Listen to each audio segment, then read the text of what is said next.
Sebagai awal, admin mau bilang bahwa tak seperti halnya channel-channel lain ya banyak menampilkan hal-hal yang viral, misalnya penemuan candi dalam lalu ekskavasi dan lainnya. Tapi kalau saya beda, kalau saya admin lebih suka untuk membahas belusuan atau mencari situs, bukan menampilkan yang telah diketemukan. Jadi secara pribadi admin sendiri yang menemukan atau membuka sejarah atas, dalam hal ini maksud saya adalah opini pribadi atau hipotesa pribadi dan dibantu oleh komunitas gitu. Bukan seperti channel lain, bukannya merendahkan channel lain, bukan. Tapi bagi saya, kembali ke yang pertama tadi saya bilang, lebih ke mencari atau belusuan, mencari situs yang belum dikenal oleh masyarakat luas dan belum didata oleh BPJB Jawa Tengah atau Balai Konservasi Borobudur. Jadi istilahnya benar-benar melestarikan, bukan mengenalkan tapi mencari untuk dilestarikan. Lalu kenapa lebih banyak posting video yang di lokal, terus di desa nih, terus itu ada alasannya.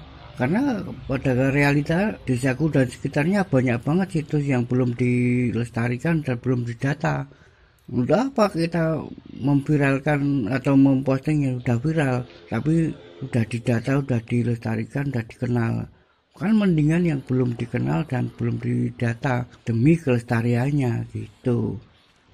Ya, admin kan tinggal di daerah yang dalam abad ke-8 disebut sebagai wilayah Sri Tamwiku, yaitu wilayah yang pada masa kini dikenal sebagai Kecamatan Mungkit dan sekitarnya, yang ada di dekat Kecamatan Borobudur yang bersitus Candi Borobudur atau Candi Buddha. Sedangkan di selatan kecamatan, sudut selatan itu ada Candi Mendut yang merupakan Candi Buddha. Nah, di prasasti Lingga Bertulis Kijing Dandang di desaku, kuburan desaku, tertulis sebagai wilayah Wungkal. Wungkal adalah lingga patok. Patok, saya kan dalam hal ini kan jadi mikir-mikir patok apa. Kalau patok kan misalnya patok bangunan rumah atau pekarangan atau apa.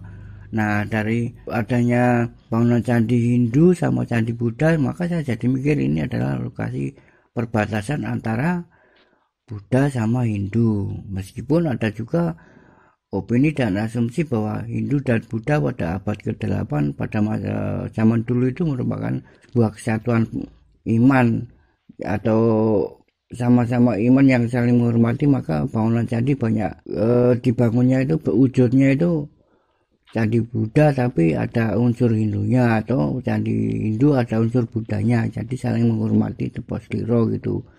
Meskipun tertulis dalam sejarah Sanjaya sama Sailendra itu yang Hindu Siwa sama Buddha Mahayana itu sering terjadi kontradiksi, perperangan dan sebagainya, tapi realitanya kan yang jelas gitu. Jadi ada alur seni budaya tersendiri, itu budaya masyarakat Jawa kuno pada abad ke-8, 7 hingga ke-10 di wilayah Jawa Tengah. Nah, di Lingga Bertulis tadi juga tertulis bahwa Sri Tamwiku memiliki hutan yang disebut sebagai Alas Pura. Nah,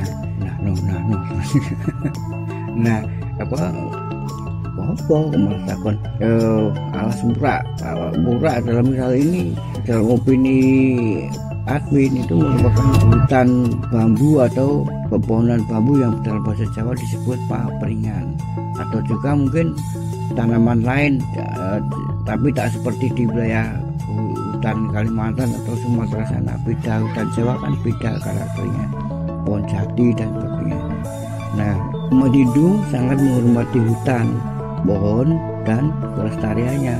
Dalam Hindu ada acara yang di Bali sana, di Pulau Dewata ada acara tumpek uduh. Mungkin kalau dalam aksen Bali tumpek uduh, yaitu memaknai turunnya Sang Hyang Sangkara sebagai penjaga keselamatan hidup alam hutan, jadi subur dan terhindar dari hama penyakit demi panen yang berlimpah-limpah atau hasil bumi dari tanaman tadi yang berlimpah-limpah itu. Maka tak heran bila pohonan di sana itu dikasih sarung kain kotak-kotak mirip kotak catur atau sarungnya Bimo di wayang orang itu. Hal tersebut berarti memanusiakannya, pohon aja dikasih sarung. Maka manusia jangan sembarangan menebang pohon, yang udah pasti kan akhirnya juga berdampak buruk bagi manusia, banjir, longsor, dan sebagainya.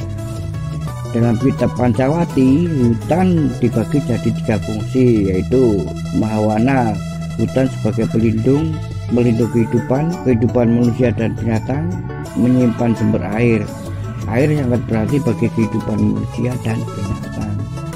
Air dalam iman Hindu tersebut dalam Bhagavad Gita ke-14 bahwa makanan berasal dari hujan dan air. Hujan dan yatnya adalah karma. 2. Tapa warna. Hutan berfungsi sebagai sarana ritual, tempat bertapa, mendirikan ashram dan membaca doa serta mengajarkan ajaran suci pada manusia di sekitarnya. 3. Sriwana. Hutan sebagai sarana ekonomi masyarakat. Nah, itu sudah dibahas lagi, misalnya pada masa kini hutan ditebangi dan sebagainya sebagai sumber ekonomi. Nah, itulah nanti di politik. Di daerahku banyak diketemukan pohon yang mungkin jarang di daerah lain, yaitu tanaman mojo. Kok gitu ya? Mojo dalam iman Hindu tergolongkan pada kayu kasta gumani, yaitu tanaman pemberi kehidupan, dan diperketat lagi sebagai pancawreksa, 5 pohon pemberi kehidupan, yaitu pohon beringin, bodi, pisang, udu, dan peji. Pada awalnya pancawreksa adalah tanaman yang tumbuh di taman Indraloka, yaitu Mandira, Parijataka, Dewandaru, Kalpataru, dan Wilpa. Wilpa tadi mojo tadi, peji itu palem atau pinang. Di daerahku sering diketemukan karakter lokasi itu tadi itu kok di lelahnya itu ada tanaman-tanaman yang disebutkan tadi itu sering banget. Maksudnya adalah kalau saya berusaha itu atau mencari situs itu, penemuan situs rata-rata di sekitarnya ada tanaman itu, yaitu beringin, pinang, kelor, kamboja, manggis, dan randu. Nah, pohon beringin atau waringin itu lambang keteduhan dan pengayoman, makanya ditanam di depan keraton pada masa kini, pada masa selanjutnya, atau budaya Jawa. Pinang itu menghapus aura negatif. Demikian juga halnya dengan kelor. Kelor juga menangkal kejahatan.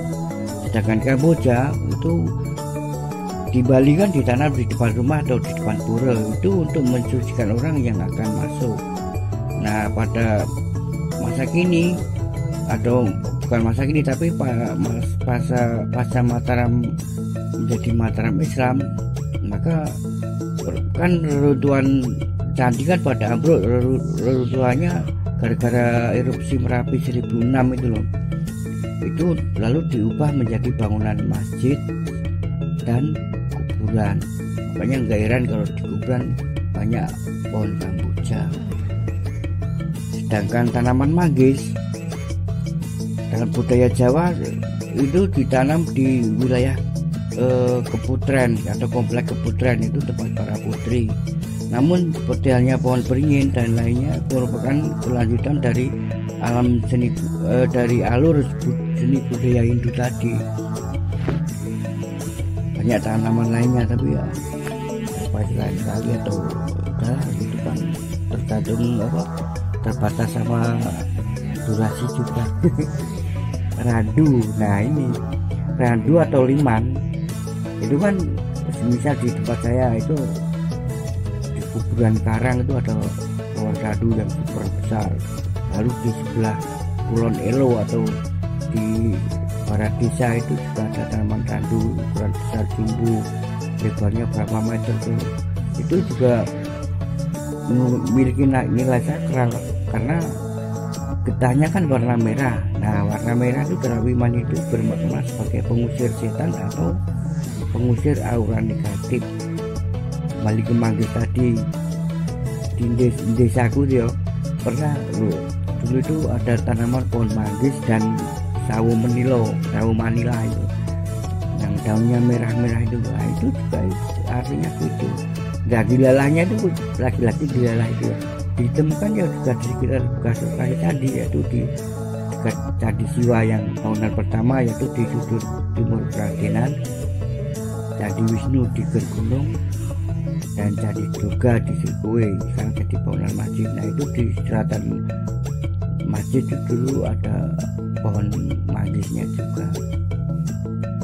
Lalu mengenai soal wilayah Sritamriku tadi, di sebelah baratnya dibatasi sama Sungai Elo. Nah, rata-rata bangunan, kenapa bangunan di sebelah bangunan candi di sebelah barat Sritamriku atau sebelah barat Kulon Elo itu, Kulon Kali Elo, rata-rata dari bahan batu bata hingga Pelandi dan sebagainya.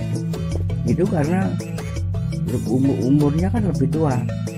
Di sana kan diketemukan prasasti di Pelandi itu tahun 8 berapa itu 8 sekitar puluhan tahun sebelum